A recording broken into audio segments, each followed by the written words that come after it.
Parents of a Jacksonville man killed in a crash involving an illegal immigrant are responding to immigration pledges by Governor DeSantis.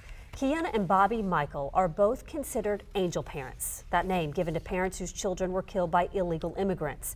The Michaels attended the governor's State of the State address on Tuesday, where he called for increased state and federal cooperation for immigration enforcement. We're also pushing as a family that our borders are better secured. Right now we have weak borders, as is the case of how we were affected. It led to our son being killed. Now, the suspect was found guilty, but only served 2 years. He has since been deported.